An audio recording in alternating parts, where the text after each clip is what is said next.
சொல்லிட்டீங்களா? தமிழ்நாடு மற்றும் தைவான் நாட்டினுடைய தொழில்நுட்ப ஜவுளி சார்ந்த ஒரு புரிந்துணர்வு கருத்தரங்கம் வந்து எதிர்வரும் ஜூலை 21 மற்றும் 22ஆம் தேதிகளில் கோயம்புத்தூர் லீமெரிடியன் ஹோட்டல்ல ஜூலை 21ஆம் தேதியும் 22ஆம் தேதி திருப்பூர் ஏற்றுமதியாளர் சங்கத்திலும் நடைபெற இருக்கிறது. இதில் தைவானிலிருந்து தொழில்நுட்ப வல்லுநர்கள் செயற்கை ஆயத்த ஆடை உற்பத்தி, செயற்கை ஆயத்த ஆடை உற்பத்திக்கு சார்ந்த துணி உற்பத்தி குறித்தான அதன் அடிப்படையாக கொண்ட தொழில்நுட்ப வல்லுநர்கள் மற்றும் ஆடை உற்பத்தியாளர்கள் மற்றும் துணி உற்பத்தியாளர்கள் கொண்ட ஒரு குழு தமிழ்நாடு வர இருக்கின்றார்கள். அவர்கள் 21, 22ஆம் தேதிகளில் கோயம்புத்தூர் லீமெரிடியன் ஹோட்டலிலும் 22ஆம் தேதி திருப்பூரிலும் கருத்தரங்கம் மற்றும் இதற்கிய ஏற்றுமதியாளர்கள், உள்நாட்டு உற்பத்தியாளர்கள், சாய ஆலை தொழிலதிபர்கள், நிட்டிங் மற்றும் பிரிண்டிங் சார்ந்த ஒரு தொழில்நுட்பம் குறித்த கேள்விகளுக்கு பதில்கள் எல்லாம் சொல்ல இருக்கின்றார்கள். அது குறித்தான செய்திகளை தெரிவிப்பதற்கான இந்த பத்திரிகையாளர் சந்திப்பு நடந்து கொண்டிருக்கிறது. இதை வந்து திருப்பூர் ஏற்றுமதியாளர் சங்கமும் சிஐஏ-உடன் இணைந்து முன்னெடுக்கிறது. சிஐஏ வந்து தொடர்ந்து 3வது வருடம் தொடர்ந்து 2 வருட காலமாக முதல் வந்து 2 வருடங்களுக்கு முன்பு சென்னையிலும், கடந்த வருடம் கோவையிலும், இந்த வருடம் கோவை மற்றும் திருப்பூரில் இதை நடத்தியிருக்கிறார்.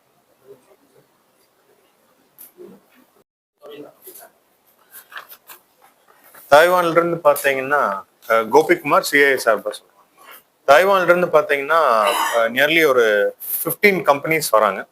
இந்த 15 கம்பெனில 8 பேர் வந்து டெக்ஸ்டைல் மேனுஃபேக்சரர்ஸ், ஒரு 7 பேர் வந்து மிஷினரி மேனுஃபேக்சரர்ஸ்.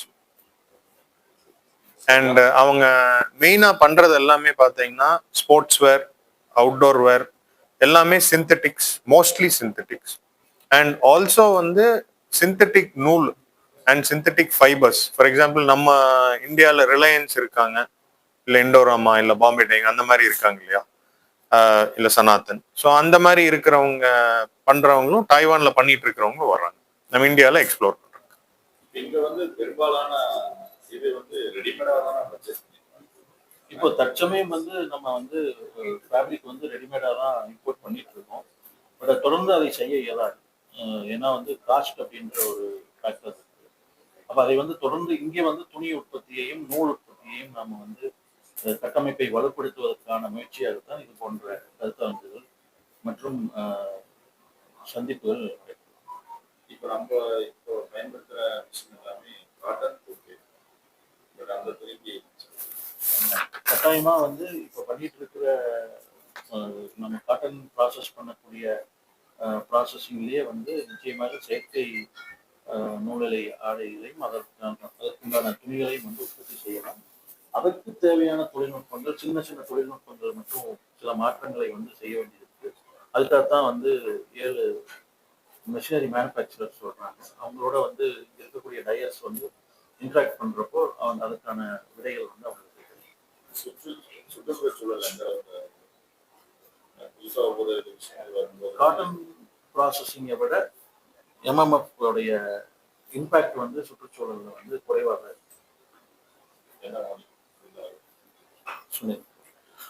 இப்போ காட்டனை பொறுத்த வரைக்கும் ஒரு கிலோ காட்டன் துணி தயார் பண்றதுக்கு 50 to 60 லிட்டர் தண்ணி செலவாகுது.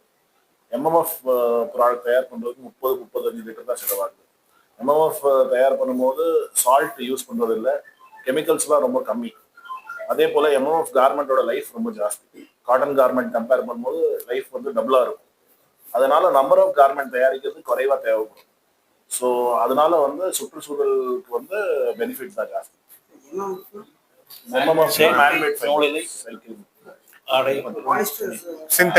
செயற்கை நூலிலைனால அது வந்து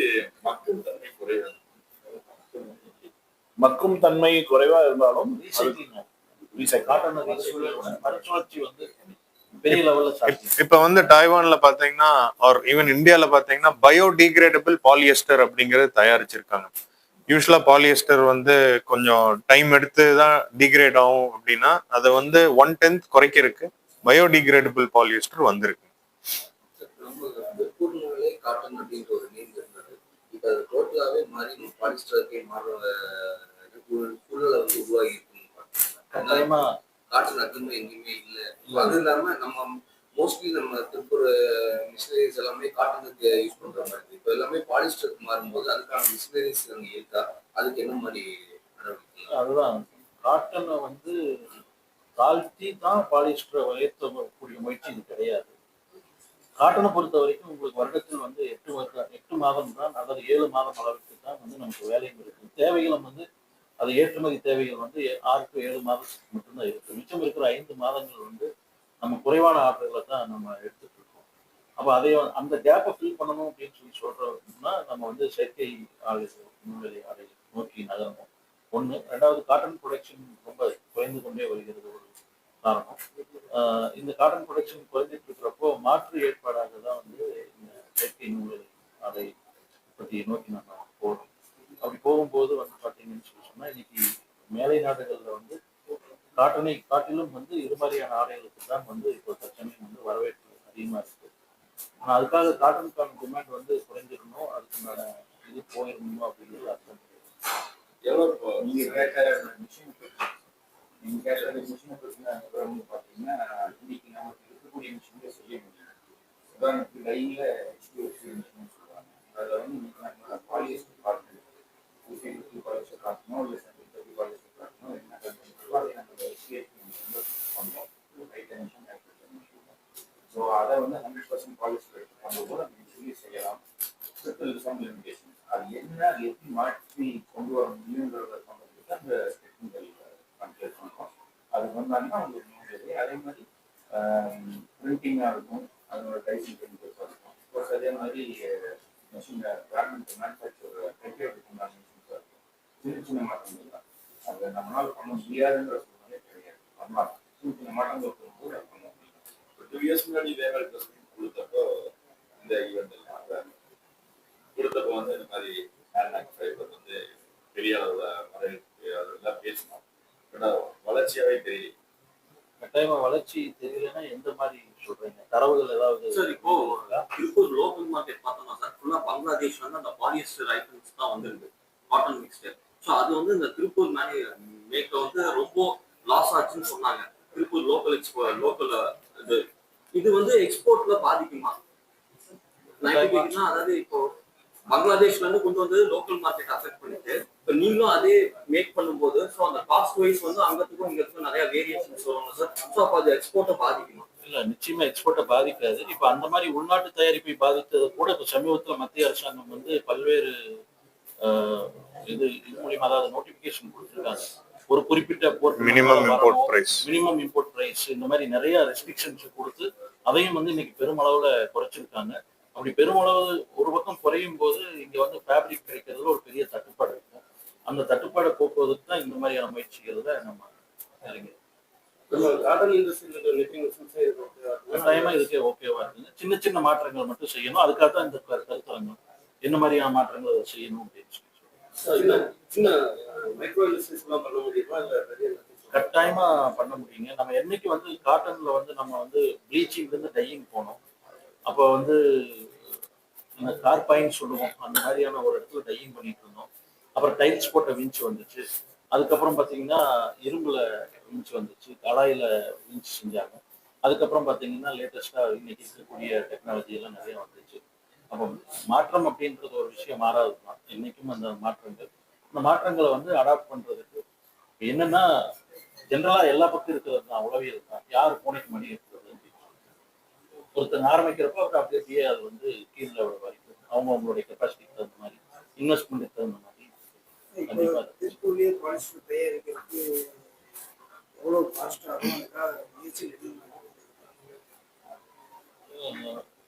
சுனில் அவர்கள். ஸோ நான் டெக்னோஸ்போர்ட்லேருந்து பேசுகிறேன். ஒரு 5 வருஷம் முன்னாடி வெறும் 2 மிஷின் நிட்டிங் மிஷின் வச்சு பாலிஸ்டர் தயார் பண்ண முயற்சி பண்ணோம். நாம அந்த டைம் ஒரு மைக்ரோ இண்டஸ்ட்ரி தான். இன்னைக்கு க்ரோ ஆகி 100 மிஷின் மேல நம்ம ரெட்டிங் பண்ணிட்டு இருக்கிறோம். டெக்னோஸ்போர்ட் வந்து இந்தியா லெவல்ல ஒரு பெரிய பிராண்டா உருவாயிட்டு இருக்கு. ஏன்னா அந்த டெக்னாலஜி வந்து கன்சியூமர் யூஸ் பண்ணும்போது ரொம்ப கம்ஃபர்ட் ஃபீல் பண்றாங்க. வெயில்ல வந்து பாதுகாக்கிற யூவி ப்ரொடெக்ஷன் டெக்னாலஜி, வெயில்ல கூலிங் பண்ற டெக்னாலஜி, சீக்கிரமா ஸ்வெட் அப்சார்ப் பண்ணி காய வச்சு உங்க கம்ஃபர்ட்டை வந்து இம்ப்ரூவ் பண்றதுக்கு நிறைய டெக்னாலஜி வந்து செயற்கை நூல்ல ஆராய்ச்சியாகி உருவாயிட்டு இருக்கு. அதை வந்து நம்ம பொதுமக்கள் கிடைக்கணும், இந்தியன் பொதுமக்கள் கிடைக்கணும். அதுக்கு உண்டான முயற்சி டெக்னாஸ்போர்ட் பண்ணிட்டு இருக்கு. ஆனா உலக லெவல்லையும் அதுக்கு டிமாண்ட் இருக்கு. இப்போ பங்களாதேஷ்ல இருந்து பாலிஸ்டர் வருதுன்னு நம்ம சொன்னோம் இல்லையா, பங்களாதேஷும் காட்டன்ல தான் ஸ்ட்ராங், பாலிஸ்டர் ஸ்ட்ராங் கிடையாது. பாலிஸ்டர் ஸ்ட்ராங் யாருன்னா வியட்நாம், சைனா, அவங்க தான் ஸ்ட்ராங். யூரோப் நாடும் அமெரிக்கா நாடும் வியட்நாம், சைனால இருந்து எம்எம்எஃப் பொருள்கள் வாங்கிட்டு இருக்கிறாங்க. அவங்களுக்கு இப்போ வந்து அமெரிக்க சந்தையில பாத்தீங்கன்னா இந்த எம்எம்எஃப் ப்ராடக்ட் நிறைய டிமாண்ட் வருது. அந்த அண்டர் ஆர்மர், லூலு லெமன் அப்படின்னு சொல்லி நிறைய புது பிராண்டுகள்லாம் வராங்க. எக்ஸிஸ்டிங் பிராண்ட் அடிடாஸ், நைக்கி எல்லாம் இருக்காங்க. அவங்க வந்து ஃபுல்லா வியட்நாம், சைனால இருந்து வாங்கிட்டு இருக்காங்க. பாத்தீங்கன்னா 80% இந்த பொருள் வந்து சைனா, வியட்நாம்ல இருந்து தான் வருது.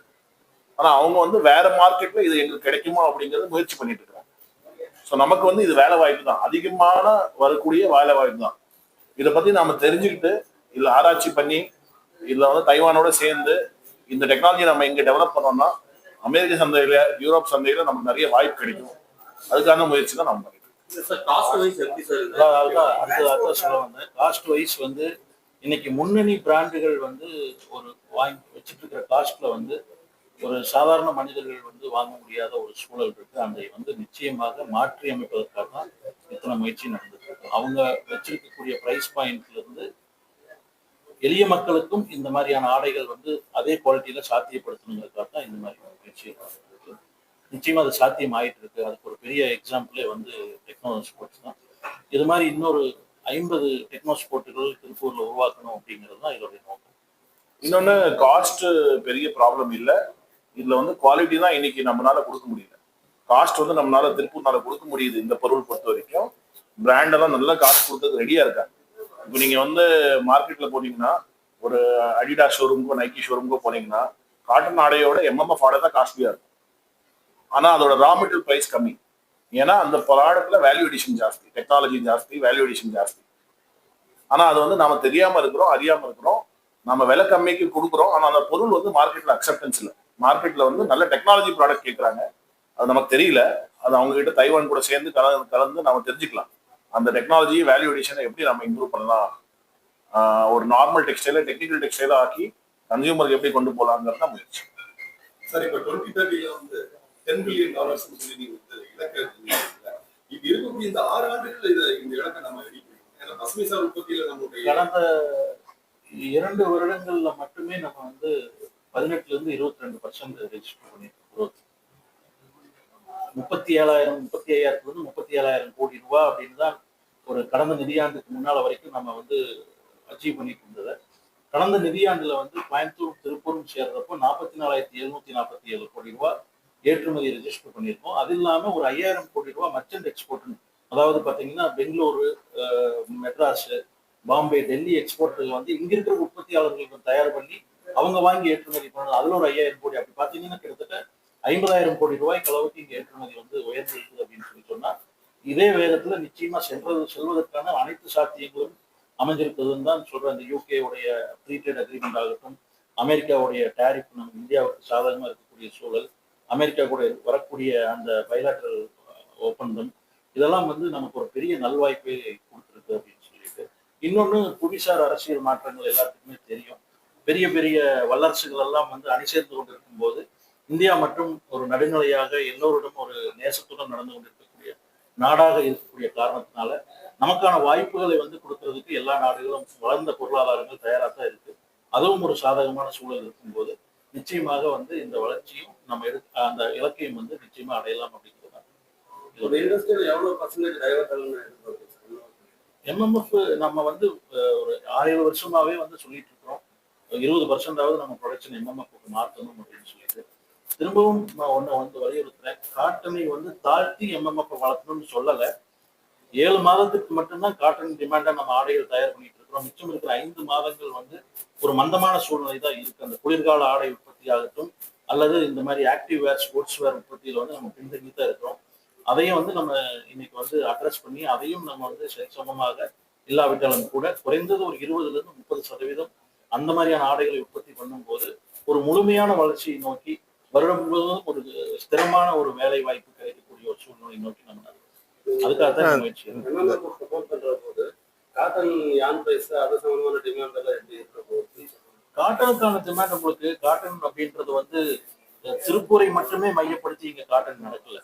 இன்னைக்கு வந்து இந்தியா முழுவதும் விளையக்கூடிய காட்டன் அப்படின்றது பல்வேறு விஷயங்களுக்கு போகுது. ஒண்ணு பஞ்சா ஏற்றுமதி ஆகுது, நூலாக ஏற்றுமதி ஆகிறது, பல்வேறு டெக்ஸ்டைல் ப்ராடக்ட் இருக்கு. இப்போ இது திருப்பூர் எடுத்துட்டீங்கன்னா பனியன், இதை விட்டுட்டீங்கன்னு சொன்னா சாரீஸுக்கு போகுது, ஓவன் கார்மெண்ட்ஸுக்கு போகுது, இந்த மாதிரி பல இடத்துக்களுக்கு ஹோம் டெக்ஸ்டைல்ஸுக்கு போகுது. இந்த மாதிரி பல இடங்களுக்கு அந்த காட்டன் போகுது. காட்டன் வந்து டிமாண்ட்ல தான் இருக்கு. காட்டன் வந்து நம்ம உள்நாட்டு உற்பத்தியை தாண்டி வெளிநாட்டிலிருந்து இறக்குமதி ஆகக்கூடிய ஒரு சூழ்நிலையும் இருந்துட்டு தான் இருக்கு. காட்டன் பிரைஸ் தற்சமயம் வந்து அது ஒரு ஸ்டேபிளா இருக்குங்க. அதாவது ஒரு மாசம் ஒரு விலை உயர்வு, 15 நாள் ஒரு விலை உயர்வு இல்லாம ஒரே சீரா இருக்கிறதுக்கு இந்த நிலை நீடிச்சாலே போதும் அப்படிங்கிறது தான். ஏன்னா விவசாயிகளுக்கும் அவர்களுக்கும் உரிய விலை கிடைக்கணும், அதே மாதிரி வந்து தொழிலும் வந்து நல்லா இருக்கணும் அப்படிங்கிறது தான்.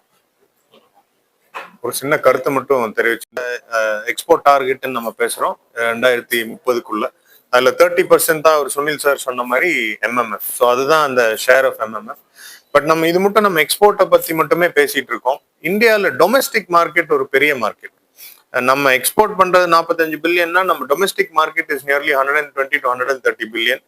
அந்த domestic market is growing at 7 to 8% year on இயருங்க. இப்போ டொமெஸ்டிக் மார்க்கெட்ல ஒன்றும் வேண்டாங்க. இப்போ நீங்க ஒரு நைக்கி ஷோரூம் இல்லை அடிடாஸ் ஷோரூம் அதுக்குள்ள போனீங்கன்னா 60 to 70% ஆஃப் த கார்மெண்ட்ஸ் பார்த்தீங்கன்னா இம்போர்ட்டடாக தான் இருக்கும். Made in Taiwan, made in China, made in Cambodia, made in வியட்நாமா தான் இருக்கும். அதை தான் வந்து நம்ம இந்தியாவில் மேனுஃபேக்சர் பண்ணி உற்பத்தி பண்ணுங்கன்னு நம்ம சொல்றோம். அந்த டெக்னாலஜி தான் உள்ள கொண்டு வந்துட்டு நம்ம டொமெஸ்டிக் பிராண்ட்ஸே பார்த்தீங்கன்னா நிறைய பேர்த்துக்கு இந்த மாதிரி ஃபேப்ரிக்ஸ் வந்து இந்தியாவில் பண்றதுக்கு ஒரு வாய்ப்பு கிடைக்க மாட்டேங்குது, சோர்ஸ் பண்றதுக்கு ஒரு வாய்ப்பு கிடைக்க மாட்டேங்குது. ஸோ அதை நம்ம கிரியேட் பண்ணோம்னா கண்டிப்பா இந்த பிஸ்னஸ் வந்து இவர் சொல்ற 15% CAGR ஈஸியா அச்சீவ் பண்ணலான்ட்டு எனக்கு நம்பிக்கை இருக்கு. 3 வருஷம் பீரியட் ஆஃப் டைம் பார்த்தீங்கன்னா நம்மளுடைய MMF கார்மெண்ட்ஸுடைய இம்ப்ரூவ்மெண்ட் வந்து கிட்டத்தட்ட ஒரு 4-5% ரூபாய்க்கு ஆரம்பிக்கும் போது, அதாவது என்னன்னா நம்மளுக்கு இதனுடைய இக்கோசிஸ்டம் இல்லாமையே நம்மளுக்கு இந்த அளவுக்கு க்ரோ ஆகும்போது நம்ம இந்த இக்கோசிஸ்டம் கிரியேட் பண்ணோம்னா நீங்க உங்களுடைய கேள்வி ஈஸியாக டெஃபினட்டாக. இன்னைக்கு இன்னொரு ஈகோ சிஸ்டம் பாத்தீங்கன்னா சார், இந்த ஷூ ஃபுட்வேரை பத்தி சார் சொன்னார் இல்லையா, நிறைய கிட்டத்தட்ட $1 பில்லியன் இன்வெஸ்ட்மெண்ட் வந்திருக்கு. இப்போ கிராக்ஸ் அந்த மாதிரி பிராண்ட்லாம் நம்ம எல்லாரும் கேள்விப்பட்டிருக்கோம், டெய்லி யூஸ் பண்றது தான். ஸோ அந்த மாதிரி ஃபுட்வேருக்கெல்லாம் பார்த்தீங்கன்னா ஃபுட்வேருக்கு மேலே வந்து ஃபேப்ரிக்ஸ் தான் இருக்கும். அது வந்து டெக்ஸ்டைல் ஈகோ சிஸ்டம் தான். அதுவும் ஒரு பெரிய ஈகோ சிஸ்டம் டெவலப் ஆகிறதுக்கு வெயிட் பண்ணிட்டு இருக்குங்க. அங்கேயும் பார்த்தீங்கன்னா அதுவும் டைவானீஸ் தான் லீடர்ஸுங்க. ஸோ அவங்களையும் நம்ம இன்வைட் பண்ணி இங்கே வந்து இன்வெஸ்ட் பண்ணுங்க. பிகாஸ் தமிழ்நாடு கவர்மெண்ட் வந்து இப்போ ரீசெண்டாக ஒரு ஃபுட்வேர் பார்க் அனௌன்ஸ் பண்ணியிருக்காங்க. ஸோ அதுக்குள்ள டெக்ஸ்டைல்ஸ் எப்படி உள்ள கொண்டு வரலாம் அப்படிங்கிறது தான் இந்த ஒரு இனிஷியேட்டிவ். 10-20 வருஷத்துக்கு முன்னாடி இருந்த பாலியஸ்டர் வேறங்க, இன்னைக்கு இருக்கிற அட்வான்ஸ்மெண்ட்ஸ் ரொம்பவே வித்தியாசமா இருக்குதுங்க. இது வந்து தைவானோட சேர்ந்து அந்த டெக்னாலஜி வச்சு நம்ம பேபிஸ் பண்ணோம்னா பெட்டரா தான். ஆமா, நாம வந்து தெரியாம அறியாம பழைய கால பாலியஸ்டர் யூஸ் பண்ணிட்டு இருந்தா அது பாதிப்பாதான். இப்ப நீங்க நான் பாலியஸ்டர் மட்டும் சொல்லல, நீங்க சிந்தட்டிக்ஸ்ன்னு எடுத்துட்டா அதுல டென்சல் இருக்கு, லயோசெல் இருக்கு, நைலான் இருக்கு, நிறைய விஸ்கோஸே பாத்தீங்கன்னா சிந்தட்டிக்ஸ் தானே. செயற்கை நூலிலே அப்படின்னு சொன்னா வெறும் பாலிஸ்டர் மட்டும் இல்லைங்க. ஆமாங்க, அதுல இவர் சொன்ன லயாசல் வந்து எல்லாம் அது யூஸ் பண்ணி காட்டன் ஈக்குவலண்டா குழந்தைகளுக்கு கார்மெண்ட்ஸ் பண்றாங்க. கவர்மெண்டோட இனிஷியேட்டிவ் தான் வந்து 2022 டெக்னிக்கல் டெக்ஸ்டைல் கான்ஃபரன்ஸ்ல இருந்து ஆரம்பிச்சு வந்ததுங்க. நாங்க சிஐ சார்பாகவும் என்ன முயற்சி எடுத்தாலும் இன் டர்ம்ஸ் ஆஃப் பாலிசி விஷயமா இருக்கட்டும். இப்போ ரீசெண்டா வந்து நீங்க ஸ்லோவா நெக்ஸ்ட் எவ்ரி மந்த் பார்ப்பீங்க, கொஞ்சம் பாலிசிஸ் அனௌன்ஸ் பண்ணிட்டே வருவாங்க. டெக்னிக்கல் டெக்ஸ்டைல் மிஷன் அப்படின்னு சொல்லிட்டு கவர்மெண்ட் ஒரு பாலிசி அனௌன்ஸ் பண்ண போறாங்க. ஒரு டிஸ்ட்ரிக்ட்ல வந்து அனௌன்ஸ் பண்ண போறாங்க. ஸோ பார்த்தீங்கன்னா அவங்க MMF அண்ட் டெக்னிக்கல் டெக்ஸ்டைல்ஸுங்கிறது இந்த 2 வார்த்தைக்கு ரொம்ப முக்கியத்துவம் கொடுக்குறாங்க. சரி, இப்போ காட்டன் கார்மெண்ட்ஸுக்கு பார்த்தீங்கன்னா பெருசா சப்போர்ட் அவங்க சைட்ல இருந்து வர வேண்டியது இல்லை. நம்ம இண்டஸ்ட்ரியே நம்ம பெருசா வளர்ந்துட்டோம். ஸோ நம்மளுக்கு தெரியாது, நம்மளுக்கு இல்லாத ஒன்றும் இல்லைங்க. இந்த எம்எம்எஃப் ஈகோ சிஸ்டம் ஸ்பேஸ்ல வந்து கண்டிப்பா அவங்க சப்போர்ட் வேணும். ஸோ இன்வெஸ்ட்மெண்ட் சப்போர்ட் ஆனாலும் சரி, ஒரு கன்சல்டன்ட் கூட்டிட்டு வர அளவுக்கு சப்போர்ட் இருந்தாலும் சரி, எல்லாமே அவங்க கவர்மெண்ட் ரொம்ப ப்ரோஆக்டிவா இருக்காங்க. கவர்மெண்ட் வந்து இப்ப நிறைய ஸ்கீம் அனௌன்ஸ் பண்ண போறாங்க. இந்த 21ஆம் தேதி கான்ஃபரன்ஸ்ல எம்எம்எஃப் வந்து இங்க சேர்த்ததுக்கு புது டெக்னாலஜி யாரெல்லாம் இன்வெஸ்ட் பண்றாங்களோ அவங்களுக்கு வந்து கவர்மெண்ட் சப்போர்ட் பண்ணி சப்சிடி எல்லாம் கொடுத்து ஸ்கீம்ஸ் எல்லாம் அனௌன்ஸ் பண்ண போறாங்க. கொஞ்சம் கொஞ்சமா வரும். இந்த ரிப்போர்ட் வந்து ரொம்ப பெரிய ரிப்போர்ட். இதை கவர்மெண்ட் அண்டர்ஸ்டாண்ட் பண்ணி ஒவ்வொன்றா இந்த ரிப்போர்ட் தந்தாப்புல இந்த இன்வெஸ்ட்மெண்ட் வந்தா எவ்வளவு பிசினஸ் வரும் அப்படிங்கிறதுலாம் இந்த ரிப்போர்ட்ல போட்டிருக்கோம். இது ரொம்ப டெக்னிக்கல் எக்ஸ்பர்ட்ஸ் இந்த ரிப்போர்ட்டை ப்ரிப்பேர் பண்ணியிருக்காங்க. அந்த ரிப்போர்ட்டை ஸ்டடி பண்ணி கவர்மெண்ட் பாலிசி வரும். அதனால மக்களுக்குலாம் பயன்படும். திருப்பூர்ல நிறைய அவர்கிட்ட சார், எங்க இவெண்ட்டுக்கு 21st வந்து மினிஸ்டர் காந்தி வரேன்னு சொல்லியிருக்கிறாருங்க, டெக்ஸ்டைல் மினிஸ்டர் காந்தி. சிஎம் வந்து இது சிஎம்மோட டைம் கிடைக்கல, பட் கேட்டிருக்கோம். திருப்பூர்ல அவைலபிளா இருக்கு. உங்களோட செய்தி மூலியம்